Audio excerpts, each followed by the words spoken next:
Good morning, good afternoon, good evening, folks. Michael Zuber, one rental at a time, back with his Monday expert, Mr. Greg Dickerson. How you doing, sir? Doing great, Michael. Good to see you.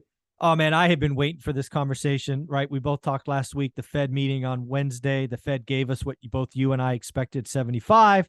Then Jerome Powell gets in front of the microphone and all hell breaks loose. I wanted him to get in front of it and be a big old hawk with a big, strong beak and talons.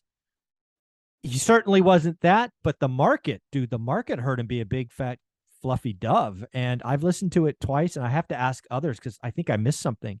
The stock market, crypto market, bond market, all think the Fed's going to pivot as soon as September. Did you hear that, or did I miss something? Well, not the bond market. So the bond market is the opposite. The bond market's like, he's in denial. We've got recession, so we're going to flight to safety. That's what the bond market's telling you. The bond market's telling you that the Fed's way off base. They're behind the curve. They're not going to be able to catch up and control this. Okay. Risk on investors heard Fed pivot because of when he went off script and said, we've reached neutral. That's when he said it twice. Oh, that's when the Fed pivot trade was on. That's when risk on, because in saying that, what he was conveying was, well, we don't have to raise rates anymore because we've reached neutral. Now, I don't know what math they're doing. They're nowhere near neutral. Inflation's at 9%. You subtract the Fed funds rate at 2.5%. Where does that leave you? You still have to raise rates a couple of points to get to neutral. Neutral meaning, so there's a line of equilibrium. So accommodative policy is above neutral. Restrictive policy is below neutral. They've been in way accommodative. Now they're trying to get back to neutral and not get too much of a restrictive territory. So that's, I don't know where he's getting at. And they've had Neel Kashkari now has come out and have walked that back and saying, I don't understand what the stock market heard, but we're not going anywhere. We've got inflation to fight. We have to get it down to 2%. We're going to do whatever it takes. He also said and confirmed, we've never done that in the history of this country without creating a recession. Yeah. The economy is slowing. We have to get inflation down. We've never been able to successfully do that without putting the country into a recession. So he walked Powell's comments back big time over the weekend, and you're going to see more Fed officials come out and do the same thing this week. But very interesting. And the market is it's been really, really negative for quite a while. We've had a big, drop in the markets, a lot of selling. So we were due a rally, and bear markets can have give you really nice, big, giant rallies. So we'll see how long this one lasts. Yeah. So you think this is just a bear rally, a dead cat bounce, whatever? Oh, absolutely. The Fed hasn't pivoted. They can't. Earnings were not good. And when you see the stocks that bounced on poor earnings, they missed they missed their revenues, they missed their profits, but they said, hey, we think we're going to do better next quarter. And stock rallied. Trust me. Yeah. So a lot of the earnings recession has not been priced in yet, and the market's going to contract on that. So the question is, how far does it go? How much more downside do you have? And I think you could argue there's at least 10 to 15% minimum left in the markets to give up before the Fed can actually pivot, because we haven't even entered recession fully yet. We've got the technical definition met, but we're starting to see now mass layoffs. We're starting to see some layoffs. Companies are cutting back, a little bit of restriction. There's still been a lot of demand and liquidity pumped into the markets from consumers over the summer. Again, two things happening in the summer. The housing market drops, but everybody's spending more money. Prices are up, so those sales numbers are going to look higher. So even though revenues are up, earnings aren't. Some companies did well. Apple, had good earnings and they hit all across the board. They're doing a lot of different things, but most companies, revenues were up, but earnings were not, because prices have increased. So we'll see all that start to trickle back into the economy in the fall, because people are depleting their savings, their credit's running up. The other big one too that we're starting to see now that hasn't hit inflation or headline yet is energy costs. So as we get into the fall and winter, energy costs are going to be through the roof for people. So that's going to put more pressure on companies, businesses, crypto, Bitcoin miners. That's a big issue for Bitcoin miners.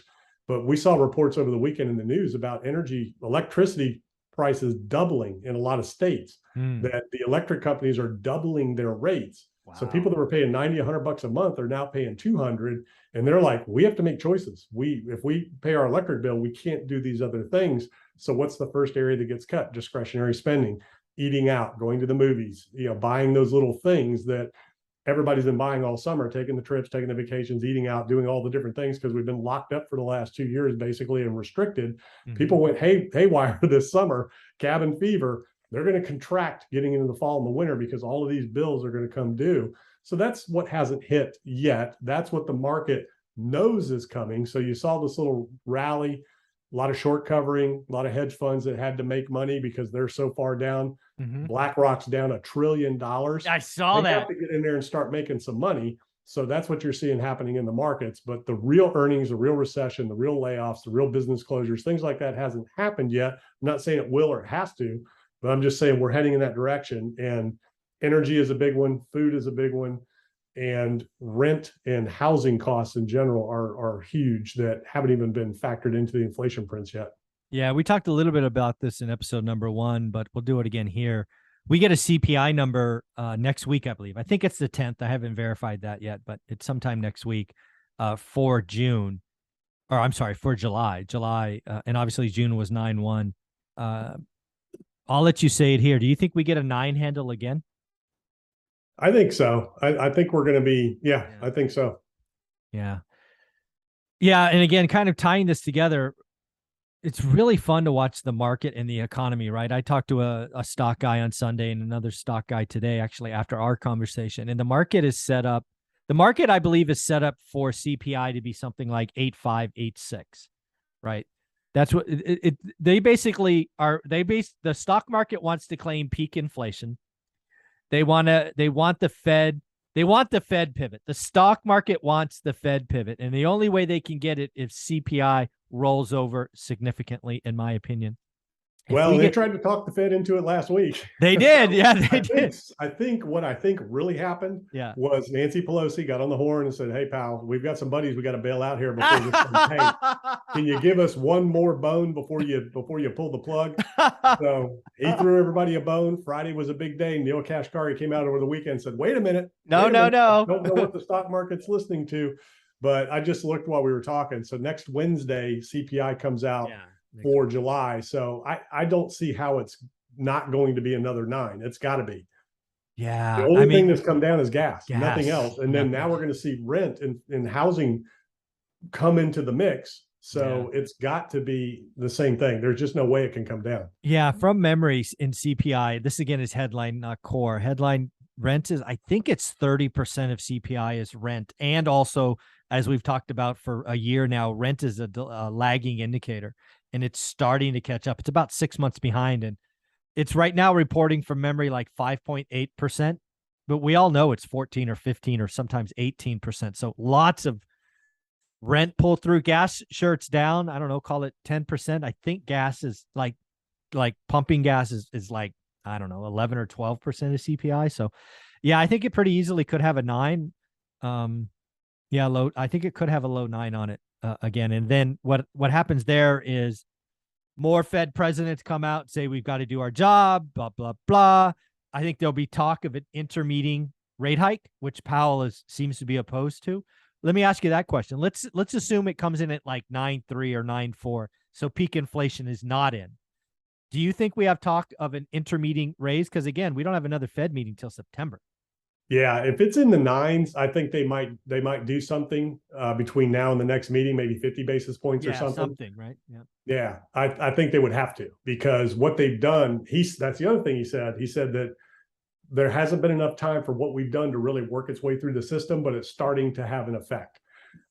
So very interesting Fed meeting, very different tone from Powell. And I mean, I guess it was this, like I said, I guess he was trying to throw a bone to Wall Street before they have to really get serious. But everybody knows it's going to take a long time to get inflation back down to 2%. A lot of that inflation is sticky. Some of it will subside as the economy slows, but a lot of it is very, very sticky. Companies are saying it over and over. It's been reflected in the earnings. And, everything else you're looking at, all the other indicators, core, everything is nothing's coming down. So yeah, I think if you're in the 9s, they might do something before the next meeting. Okay.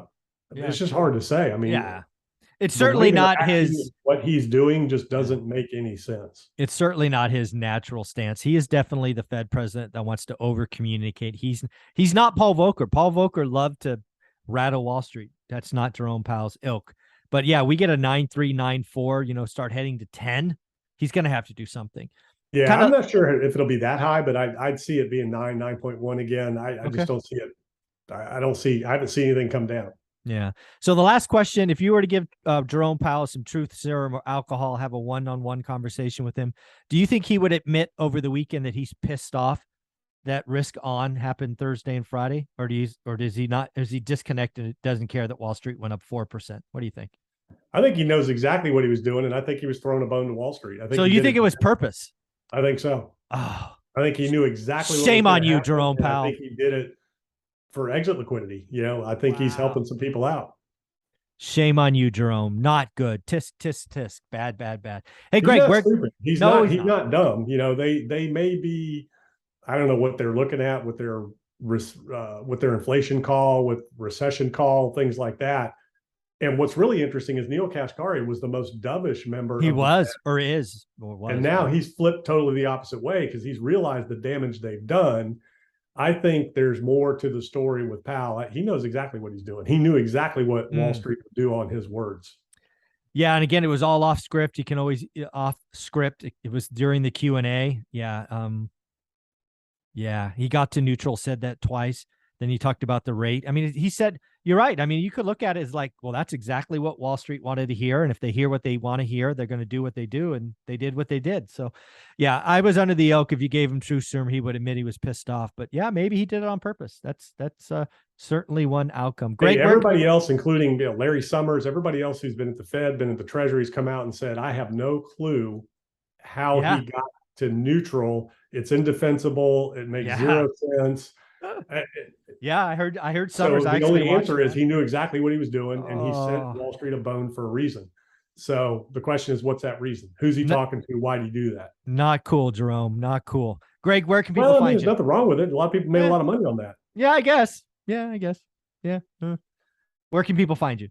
GregDickerson.com. That's where all my info is. YouTube channel, podcast. Go check it out and watch Powell. Yeah, exactly. He does. Watch Powell. Thanks, bud.